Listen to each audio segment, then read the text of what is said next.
அன்பு தமிழஞ்சங்களுக்கு வணக்கம் வணக்கம் வணக்கம் வணக்கம். நம்ம வீடு கட்டுறதுக்கு பரிகாரம் பார்த்துட்டு வந்துட்டே இருக்கோம். வீடு, சொத்து, தோட்டம், துறவு அமையிறது, இதுக்கான பரிகாரம் பார்த்துட்டு வந்துட்டே இருக்கோம். அந்த வகையில் மகர ராசி மற்றும் மகரம் லக்னம் இதில் பிறந்தவர்களுக்கு வீடு அமைவதற்கான வாய்ப்பு நம்ம எப்படி ஏற்படுத்தி கொள்வது, என்ன பரிகாரம் செஞ்சால் கிடைக்கும் அப்படிங்கிறத பார்க்க போகிறோம். காணொலிக்குள்ளே போகிறதுக்கு முன்னாடி உங்களுக்கு இந்த ஆஸ்ட்ரோ ராஜகணபதி யூடியூப் சேனலில் வீடு கட்டுற பரிகாரம் மட்டும்தான் இருக்கா அப்படின்னா அப்படி இல்லை.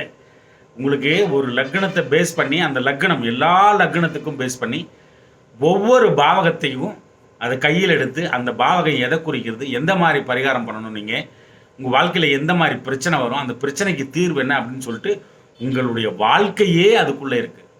அது மட்டும் இல்லை, வேலை கிடைக்கலனா என்ன பண்ணணும், ஒரு நட்சத்திரத்தில் பிறந்துட்டிங்கன்னா உங்களுடைய குணம், மனம், வாழ்க்கை எப்படி இருக்கும், மாற்றி யோசிச்சா என்ன நடக்கும், 100 வயசு வரைக்குமே உங்களுக்கு என்னென்ன இன்பத் துன்பங்கள் வரும், அதை சமாளிக்கிறது எப்படி, கஷ்டத்தை இன்பம்னா எப்படி வரும், உங்கள் வாழ்க்கை எப்படி அமையும், திருமணம் எந்த நேரத்தில், படிப்பு எந்த மாதிரி, இது மாதிரி டோட்டலாக 100 வயசு வரைக்கும் ஒவ்வொரு நட்சத்திரம் ராசியில் பிறந்தவங்களுக்கும் அலசி அள்ளி தெளிக்கப்பட்டிருக்கிறது. எல்லாம் ஜோதிட ஜாம்பவான்கள், முன்னோர்கள், சித்தர்கள் அருளிய கூற்றுகள் அள்ளி தெளிக்கப்பட்டிருக்கிறது. போய் பார்த்து அறிந்து தெரிந்து புரிந்து பயன்படுத்தி கொள்ளுங்கள் தமிழஞ்சங்களே. இப்போ விஷயத்துக்கு வந்துடுவோம். இந்த வீடு அப்படின்னா வாழ்க்கையில் நீங்கள் பாருங்க, முதல்ல தசை நடத்தும் கிரகம் தான் உங்களுடைய வாழ்க்கை சம்பவங்களை, உங்களுடைய அணுவணுவான செயல்பாட்டுக்களை நிர்ணயம் செய்யும் என்பதை நீங்கள் மறந்துடக்கூடாது. ஃபஸ்ட்டு இதுதான் நீங்கள் ரெடி பண்ணணும். உங்கள் சுயஜாதகத்தில் எந்த கிரகம் தசை நடத்துகிறதோ அந்த கிரகமே உங்களுக்கு வழி நடத்தும், உங்கள் வாழ்க்கையை நிர்ணயம் செய்யும், எந்த பாதையில் போகணும் அப்படின்னு சொல்லிட்டு. சரிங்களா? அப்போ அந்த தசை நடத்தும் கிரகம் தான் உங்களை உச்சந்தலையில் இருந்து உள்ளங்கால் வரைக்கும் குத்தையை எடுத்துக்கும். அந்த குத்தகை எடுத்துக்கிறது யாருக்கிட்டையும் கேட்காது, அது பாட்டு அது ஆக்குபை பண்ணிக்கும். அதுதான் அந்த காலத்திலே பராசரர், புலிப்பாணி எல்லாம் வழிவகுத்து வச்சுட்டு போயிருக்காங்க. ஒரு தசை நடத்துகிற கிரகம் என்ன பண்ணும் உங்கள் வாழ்க்கையில், நீ என்ன கேரக்டரோட பிறந்துக்கோ, இந்த நட்சத்திரம் நான் இப்படி, நான் அப்படி, நான் அவ்வளோ பெரிய ஃபேமிலியில் பிறந்தேன், என்னோட நிலைமையே வேறு, நான் ஜமீன்தார், பெரிய அரசியல்வாதி, அதிகாரமிக்கவன், அப்படி இப்படி யாரை வேணாலும் இருந்துட்டு போ, ஆனால் தசை நடத்தும் கிரகத்துக்கு கட்டுப்பட்டவர்கள் தான் எல்லாருமே என்பதை உணர்ந்து கொள்ளுதல் வேண்டும். அந்த கிரகம் நன்மையானதாக, யோகமானதாக இருந்து விடும் பட்சத்தில் நன்மையான பலன்கள் உங்களுக்கு நடக்கும். அந்த கிரகம் பாவப்பட்டு பங்கப்பட்டு தசை நடத்தும் பட்சத்தில் மோசமான பலன்களை சேரும். அப்போ எங்கிருந்து வீடு கட்டுறது? அதனால தான் சொல்றது, அதன் அதிதேவதையை நீங்கள் வணங்கும் பட்சத்தில் அட்லீஸ்ட் துன்பமாவது வராமல் இருக்கும். நீங்கள் அப்போ அந்த அதிதேவதையை வணங்கி கொண்டே நீங்கள் இந்த சொல்ல போகிற பரிகாரத்தை நீங்கள் செய்யும் பட்சத்தில் நிச்சயமாக உங்களுக்கு உங்களுடைய கர்மா பிரகாரம், உங்களுடைய கொடுப்பனை பிரகாரம் உங்களுக்கு என்ன தேவையோ வீடு சார்ந்த விஷயங்களில் கண்டிப்பாக ஃபுல்ஃபில் ஆகும். நான் சம்பாதிக்கவே இல்லை, எனக்கு பணமே சேர மாட்டேங்குது, பணமே கையில் நிற்க மாட்டேங்குது, எல்லாம் இருந்தும் தள்ளி தள்ளி போகுது வீடு கட்டுறது அப்படின்னாலும் அதுவும் பார்த்தீங்கன்னா லாக் ஆகும், கரெக்ட் பண்ணி கொடுக்கும், உங்களுக்கு சரி பண்ணி கொடுக்கும், பணத்தை கையில் தங்க வைக்கும், தள்ளி தள்ளி போகிறத அதை உடைக்கும். ஏன் என்ன காரணம்னு பார்த்து அதை உடைக்கும். தசை நடத்துகிற கிரகத்தை அனுசரிக்கணும், ப்ளஸ் நம்ம சொல்கிற பரிகாரத்தை நீங்கள் செய்யணும். இந்த மகர வீட்டுக்கு 4ஆம் இடம் தான் அந்த பாக்கியத்தை கொடுக்கக்கூடிய இடம். நான் மகர லக்னம் அல்லது ராசி 50% தான், லக்னமே மிக பிரதானமானது என்பதை உணர்ந்து கொள்ளுங்கள். இந்த லக்னத்திற்கு 4ஆம் வீடு அதுதான் பார்த்தீங்கன்னா உங்களுக்கு வீடு, வண்டி, வாகனத்தை எல்லாம் கொடுக்கக்கூடியது. அப்போது 2ஆம் வீடு பார்த்தீங்கன்னா கும்பம், 3ஆம் வீடு மீனம், 4ஆம் வீடு மேஷம்.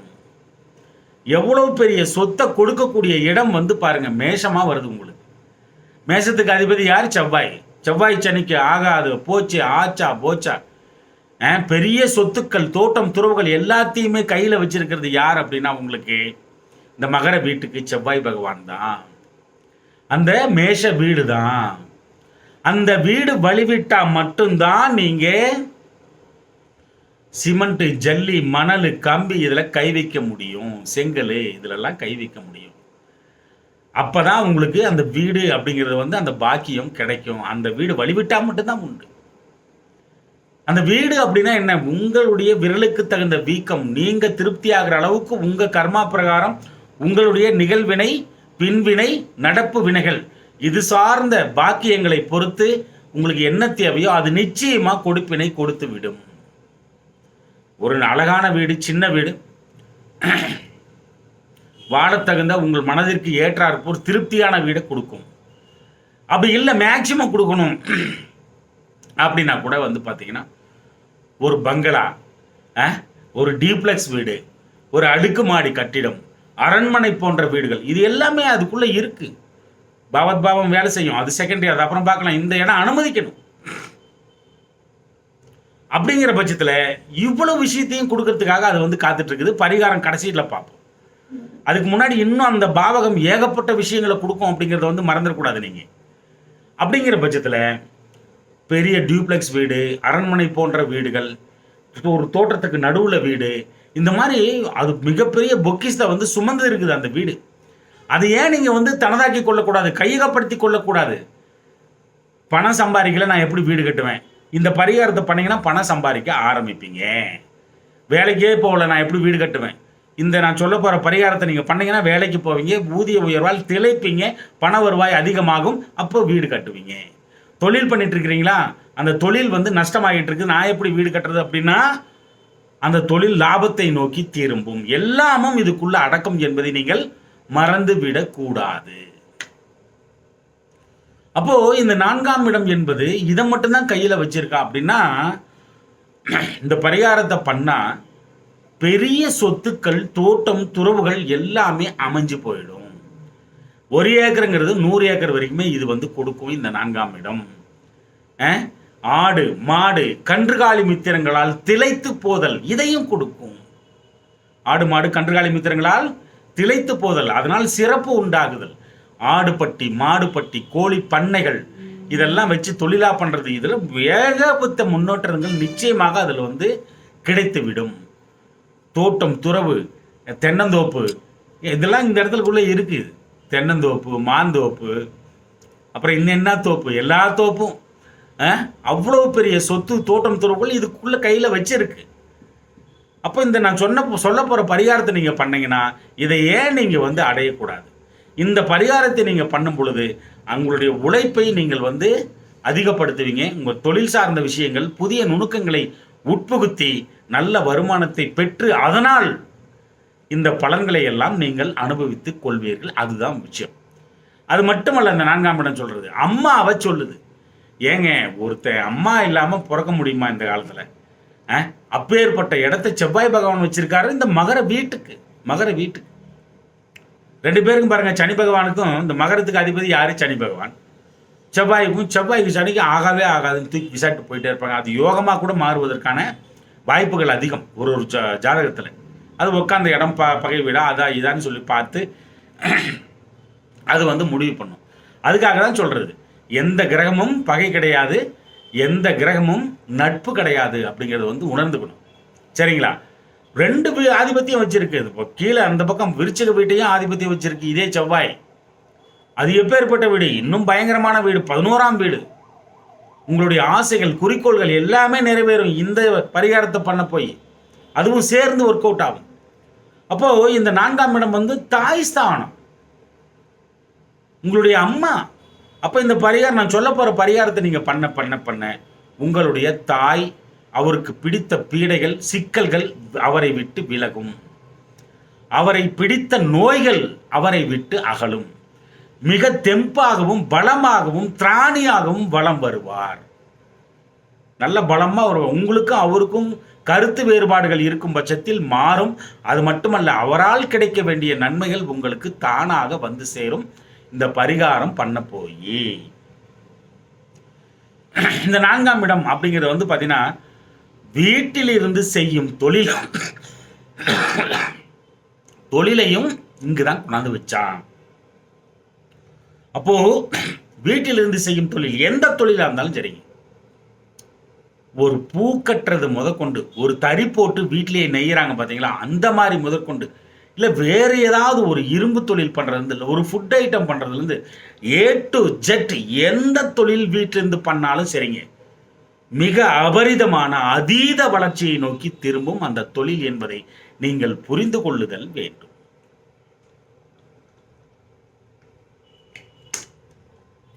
அந்த தொழில் அளப்பரிய முன்னேற்றத்தை பெறும். வீட்டிலிருந்து செய்யும் தொழில் அந்த அளவுக்கு அந்த வீட்டிலிருந்து செய்ய தொழில் முன்னேற்றம் அடையும். விவசாயம் நஷ்டமாகி கொண்டிருந்த விவசாயம் லாபத்தை நோக்கி திருப்பும் இந்த பரிகாரம் பண்ண போய் அந்த விவசாயத்தில் புதிய நுட்பங்களை புகுத்தி மிக அதீதமான வளர்ச்சியை காண வைக்க கூடும். நிச்சயமா காண வைக்கும். அதுல பாத்தீங்கன்னா விவசாயம் அளப்பரிய முன்னேற்றத்தை நோக்கி திரும்பும். அப்போ அந்த 4ஆம் இடம் என்பது உங்களுடைய சொத்து அங்கங்க சிதறி கிடைஞ்சுன்னு வச்சோங்களேன். அப்பா கொடுத்தாரு, அது பார்த்தா அது வராம நிக்குது. அம்மா அது பார்த்தீங்கன்னா இந்த மாதிரி நிக்குது, அந்த மாதிரி நிக்குது. எங்க அந்த பங்கு இந்த பங்கு பெரியவங்களோட சொத்து அப்படி வரல, இப்படி வரல, அதை வாங்கினேன், இன்னும் எனக்கு கன்ஃபார்ம் ஆகலை. இது எல்லா சிக்கலும் தீர்ந்து போய் உங்களுடைய சகலவிதமான சொத்துக்களும் உங்களுடைய சொந்த சொத்தாக மாறுவதற்கான வாய்ப்பை உருவாக்கி கொடுக்கும்.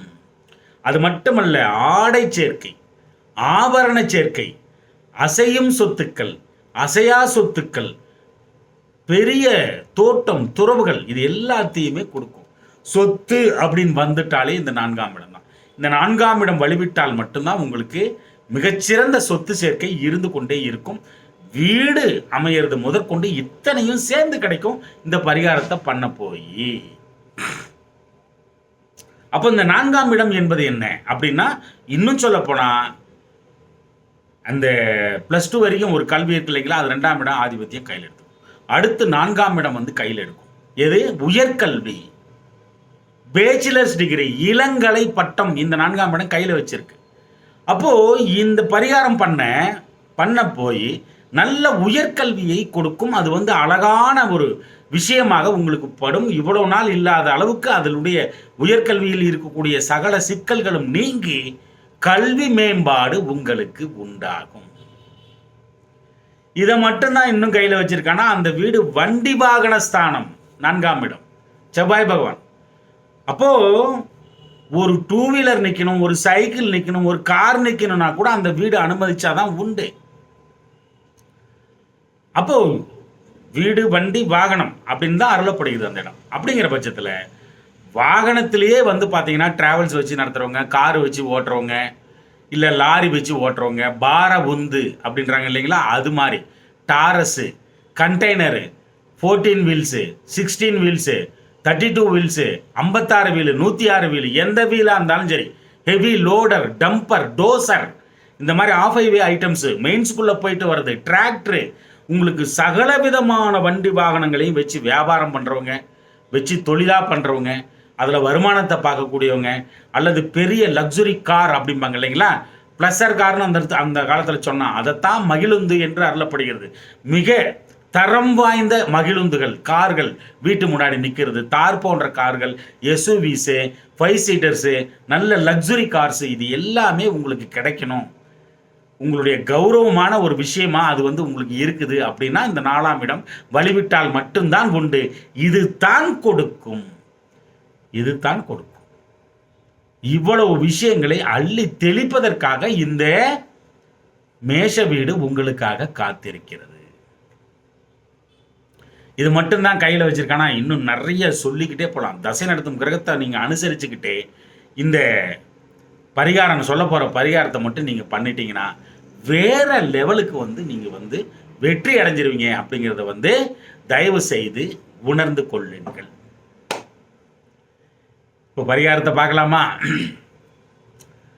இப்போ இந்த மேஷ வீடு அப்படின்னாலே ஆடு உங்களுக்கு எல்லாம் நல்லா தெரியும். ஆடு, அப்போ ஆட்டை வளர்க்கலாம், ஆட்டு பொம்மையை வாங்கி வச்சுக்கலாம், ஆடை பொம்மையை கீச்சைனில் போட்டுக்கலாம். ஆடு ஒரு காட்டில் மேய்ஞ்சிட்டு இருக்கிற மாதிரி, அந்த வெள்ளாடு மேய்ஞ்சிட்டு இருக்கிற மாதிரி ஒரு படம் போட்டு அடிக்கடி பார்வையில் படும்படி வைத்து கொள்ளலாம். இது மிகப்பெரிய பரிகாரம்.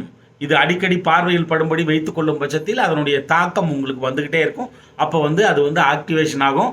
அப்போ அதற்கான அதற்கான ஒரு முன்னேற்ற பாதை வந்துக்கிட்டே இருக்கும். அந்த தாட்டு போக போக போக பிரபஞ்சம் உங்களுக்கு வந்து கொடுக்கும். பணம் சம்பாதிக்கணும், அப்போ தான் கட்ட முடியும். அப்போது வேலையில் முன்னேற்றம் கிடைக்கும். பணம் சம்பாதிக்கணும், அப்போ தான் கட்ட முடியும் வீடு. அப்படின்னா தொழிலில் வந்து முன்னேற்றம் நிச்சயமாக அது அதை நோக்கி திரும்பும். இந்த மாதிரி பண்ணால் இதுதான் அதிமுக்கிய பரிகாரமாடா அப்படின்னா நிறைய இருக்கு. இந்த காடு மலை அந்த இடம் எந்த இடம்? அந்த 4ஆம் இடம் மேஷ வீடு வந்து பார்த்தீங்கன்னா மலையும் மலையை சார்ந்த இடமும் தான் அந்த மேஷ வீடு. அப்போ அது போன்ற படம் போட்டு அதில் வந்து பார்த்தீங்கன்னா ஆடு மேயிற மாதிரி போட்டு படமாக போட்டு வச்சு அடிக்கடி பார்வையில் படும்படி வைத்து கொள்ளலாம். ஆடு அப்படிங்கிறது வந்து அந்த இடம். சரிங்களா? அப்புறம் இன்னும் சொல்ல போனால் அந்த வீடு வந்து பார்த்தீங்கன்னா செவ்வாய் பகவானோட வீடு. அப்படிங்கிற பட்சத்தில் எடுத்த உடனே வைத்தீஸ்வரன் கோயில் போயிட்டு வர்றது நீங்கள் வந்து ரொம்ப ரொம்ப நல்லது. இதெல்லாம் ஒரு பேப்பர் பேனா போட்டு எடுத்து எழுதி வச்சுக்கோங்க. உங்களுக்கெல்லாம் யாரும் சொல்லித்தர மாட்டாங்க. என்னையை தவிர யாரும் உங்களுக்கெல்லாம் இதெல்லாம் வந்து சொல்லித்தரவே மாட்டாங்க. உங்ககிட்ட இவ்வளோ நேரம் பேசுவாங்களானே தெரியாது. ஒரு சப்ஜெக்டை எடுத்து இவ்வளோ நேரம் பேசிகிட்டு இருக்கிறோம் பாருங்க நம்ம. அதனால் செவ்வாய் பகவான் அப்போ வைத்தீஸ்வரன் கோயில் போயிட்டு வந்தோம். அங்காரகன் ஆலயம் அந்த இடத்துல இருக்குது. அப்போ வந்து அங்கே போயிட்டு வரணும். உங்கள் பேரை சொல்லி நட்சத்திரம் சொல்லி அர்ச்சனை பண்ணிட்டு வாங்க. மிகப்பெரிய சொத்துக்கள், தோட்டம் துறவுகள், வண்டி வாகனங்கள், வீடு இதெல்லாம் அமைவதற்கான ஒரு வாய்ப்பு வந்து அது வந்து கொடுக்கும் என்பதை மறந்து விடாதீர்கள். சரிங்களா? அப்போ முருகன் வந்து உங்களுக்கு வந்து மிகப்பெரிய தேவதை அந்த வீட்டுக்கு. அப்படிங்கிற பட்சத்தில் பழனி போயிட்டு வர்றது இதையும் பண்ணலாம். அப்போ பழனி போயிட்டு வர்றது கருங்காலி மாலை வாங்கி கழுத்தில் போட்டுக்கோங்க. வேற லெவல் வந்து இது வந்து இம்பேக்ட் வந்து கொடுக்கும். நல்ல ஒரு வைப்ரேஷனை வந்து கொடுக்கும். செவ்வாய்க்கிழமை அன்னைக்கு கருங்காலி மாலையை வாங்கி போட்டுக்கோங்க. வீடு கட்டி முடிக்கிற வரையும் உங்கள் கனவை நிறைவேற்றும் வரை இதை வந்து விடவே விடாதீங்க. வேற லெவலுக்கு வந்து இது கொண்டு போய் நிப்பாட்டும் அப்படிங்கிறத வந்து தெரிஞ்சுக்கோங்க. செம்பு வந்து அந்த செவ்வாய் பகவான். அப்போ செம்பு இது வந்து செம்பு பித்தளை தாமிரம் இதெல்லாம் போட்டால் இங்கிலீஷில் ஒன்றே மாதிரி தான் காட்டுது. அது என்னது ஏதோ ஒரு வேடை போட்டு ஒன்றே தான் காமிக்குது. அதனால் செம்பு நம்ம ஆளுங்கிட்ட நீங்கள் கேட்டிங்கன்னா செம்பில் வந்து ஒரு காப்பு பண்ணி கொடுப்பா அப்படின்னு கேட்டிங்கன்னா கொடுப்பாங்க. அதை வந்து வைத்தீஸ்வரன் கோயிலையோ அல்லது முருகன் கோயிலையோ வச்சு வாங்கி கையில் காப்பாக போட்டுக்கோங்க. அதுவும் ஆகச்சிறந்த முன்னேற்றத்தை கொடுக்கும். அப்புறம் பவளம் கல்பதித்த மோதிரம் இது வந்து பார்த்தீங்கன்னா செவ்வாய் பகவான். பவளம் அப்படிங்கிறது வந்து எந்தெல்லாம் வந்து பண்ணணும் அப்படின்னா தங்கத்தில் போடலாம், தங்கத்தில் வந்து செய்யலாம். தங்கத்தில் பண்ணி பதிஞ்சு அந்த பவளம் கல்பதித்த மோதிரத்தை இந்த மோதிர விரலில் வந்து போட்டுக்கணும். இந்த மோதிர விரலில் ரைட் ஹேண்டில் வந்து போட்டுக்கணும். இதையும் வந்து பார்த்தீங்கன்னா வைத்தீஸ்வரன் கோயிலில் வச்சு போட்டுக்கோங்க. இல்லைன்னா முருகன் கோயிலில் கொடுத்து வச்சு போட்டுக்கோங்க. கருங்காலி மாலை போட்டுக்கிறது ரொம்ப ரொம்ப நல்லது. அப்புறம் உண்மையாலுமே சொல்கிறேன், வீட்டு பக்கத்தில் இருக்கிற முருகன் கோயிலுக்கு குங்கும அபிஷேகம் வந்து அபிஷேகம் பண்ணுங்க. குங்குமத்தால் நீங்கள் அபிஷேகம் பண்ணிங்கன்னா வேறு லெவல் இம்பேக்ட் வந்து உங்களுக்கு வந்து கிடைக்கும் அப்படிங்கிறத வந்து புரிஞ்சுக்கோங்க. அது மட்டும் இல்லை, இந்த செவ்வாயின்னு வந்துட்டாலே அண்ணன் தம்பிங்க பிரச்சனை வந்து உங்களுக்கு வந்து இருக்கக்கூடாது. அந்த இடம் வந்து சொத்தை கொடுக்கக்கூடிய இடம். மெயினாக தம்பி தங்கச்சிங்க கூட வந்து பிரச்சனை இருக்கக்கூடாது. அதை வந்து பார்த்துக்கோங்க, முடிஞ்ச அளவுக்கு தீர்த்துக்கோங்க. ஒரு டிஸ்டன்ஸ் வச்சாலாவது பார்த்தா சிரித்த மாதிரி நடந்துக்கோங்க. எந்த பிரச்சனையும் இல்லாத மாதிரி பார்த்துக்கோங்க உங்களுடைய தம்பி தங்கச்சிங்க கூட அப்படிங்கிறத வந்து தயவு செய்து புரிந்து கொள்ளுங்கள். அப்புறம் இந்த சட்டி பானையெல்லாம் செய்வாங்க இல்லைங்களா, அவங்களுக்கு வந்து ஒரு நல்லது பண்ணுறது, ஒரு உதவி பண்ணுறது, அது மாதிரி பண்ணுங்கள். முருகன் கோயிலில் வந்து துவரம்பருப்பு ஒரு 2 கிலோ வாங்கி கொடுத்துட்டு வாங்க. அடிக்கடி இதில் வந்து ஈடுபட்டுக்கிட்டே இருக்கணும். துவரம்பருப்பில் வந்து பதார்த்தம் பண்ணி முருகனுக்கு படைச்சி பூஜித்து எல்லாருக்குமே பிரசாதமாகவும் கொடுக்கலாம் அப்படிங்கிறதையும் தெரிஞ்சுக்கோங்க. அதே மாதிரி போலீஸ்காரங்கள்லாம் இருந்தாங்கன்னு வச்சாங்களேன், அவங்களாம் வெயிலில் நின்று, இந்த டிராஃபிக் போலீஸ்லாம் இருக்காங்க இல்லையா, வெயிலில் நின்று கஷ்டப்பட்டுட்டு இருப்பாங்க இல்லையா, ஒரு தண்ணி வாங்கி கொடுக்குறது, அவங்களுக்கு ஒரு நல்லது பண்ணுறது, இதெல்லாம் வந்து பண்ணுங்கள். அதே மாதிரி விவசாயம் பண்ணுறவங்களுக்கும் ஒரு நல்லது பண்ணுங்கள். அவங்களுக்கு எதாவது வாங்கி கொடுக்குறது, அவங்களுக்கு தேவையான கருவிகளை வாங்கி கொடுக்குறது, இது மாதிரி பண்ணுங்கள். சரிங்களா? ஸ்போர்ட்ஸ் மேனை பார்த்தாலும் ஒரு ஷூ வாங்கி கொடுக்குறது. வீட்டிலே வந்து ஸ்போர்ட்ஸுக்காக உங்களுடைய சொந்தக்காரங்க பசங்க யாராவது நல்ல பசங்க பெண்கள் வந்து ஸ்போர்ட்ஸில் நல்லா ஈடுபாடு இருக்கும் பட்சத்தில் அவங்களுக்கு ஏதாவது வாங்கி கொடுக்குறது, இது எல்லாமே வந்து ஆகச்சிறந்த முன்னேற்றத்தை உங்களுக்கு கொடுக்கும். அது இந்த சமையல் அறை இருக்குது பாருங்கள், அது வந்து செவ்வாய் பகவான். என்னடாலாம் சுக்கரன்றான் அப்படின்றான் இப்படின்றான், அடுப்பே வந்து சமையலை வந்து அடுப்பு வந்து பார்த்திங்கன்னா செவ்வாய் தான். செவ்வாய் பகவான் நல்ல ஷட்பலத்தில் பலமாக இருந்தால் அவங்க எப்படி செஞ்சாலும் நல்லாயிருக்கும். சும்மா இப்படி வந்து புளியை ஊற்றி விட்டு ஒரு உப்பை போட்டு காரம் போட்டு வந்தால் அதை எடுத்து போட்டால் அமிர்தம் மாதிரி இருக்கும். அப்பேற்பட்ட செவ்வாய் பகவான் அவர் வந்து. அப்போது சமையலறையை வந்து சுத்தமாக வச்சுக்கணும். ஆகச்சிறந்த முறையில் நல்லா மெயின்டைன் பண்ணிங்கன்னா உங்களுக்கு வீடு வந்து சீக்கிரமாக அமையும் அப்படிங்கிறதையும் வந்து தயவு செய்து புரிந்து கொள்ளுங்கள். அன்னப்பறவையை வளர்த்தல், அதுக்கு வந்து பார்த்திங்கன்னா உணவிடுதல் வந்து நல்லது. அதே மாதிரி கோழி வளர்க்குறது, கோழிக்கு வந்து உணவிடுதல் ஆகச்சிறந்த நன்மையை கொடுக்கும். இவ்வளவு விஷயத்தில் வந்து ஏதாவது ஒரு 2-3 விஷயத்தை வந்து எடுத்து பர்ஃபெக்ஷனாக நீங்கள் பண்ணிக்கிட்டே வந்தீங்கன்னு வச்சுக்கோங்களேன், உங்களுக்கு பர்ஃபெக்ஷனாக இந்த வீடு சமாச்சாரம் முழுமுற்றாக அமைந்துவிடும் என்பதை நீங்கள் உணர்ந்து கொள்ளுதல் வேண்டும். எந்த ஒரு பரிகாரமும் 48 நாள். ஒரு மண்டலம் என்பது 48 அப்படிங்கிறது ஒரு மண்டலம். அப்போது அதை வந்து மெயின்டைன் பண்ணாதான் உங்களுக்கு வந்து அதுக்கப்புறம் தான் 48 வாரமோ 48 நாட்களோ. முருகனை 48 நாள் நான் பார்த்துட்டுண்டா. வைத்தீஸ்வரன் கோயிலெலாம் போய்ட்டு பவளம் கல்பதித்த மோதிரம்லாம் போட்டு கருங்காலியெல்லாம் மாலையெல்லாம் வாங்கி போட்டுக்கிட்டா. அந்த 48 ஒரு மண்டலம் முடிஞ்சு அதுக்கப்புறம் உங்களுக்கு வருவாய் ஏற்பட்டு அதுக்கப்புறம் நீங்கள் வீடு கட்டுவது என்பது ஆகச்சிறந்த உறுதியான விஷயம் என்பதை மறந்து விடாதீர்கள். அன்பு தமிழ் நெஞ்சங்களே, அன்பு தமிழ் நெஞ்சங்களே, இந்த கருத்துக்களை நன்றாக மனதிற்குள் உள்வாங்கி வாழ்க்கையில் கடைபிடித்து மேன்மேலும் முன்னேறி பல்லாண்டு வாழ்கவென எனது தமிழ் பெரும்பாட்டன் முருகனை நானும் வேண்டிக் கொள்கிறேன். நன்றி அன்பு தமிழ் நெஞ்சங்களே, நன்றி.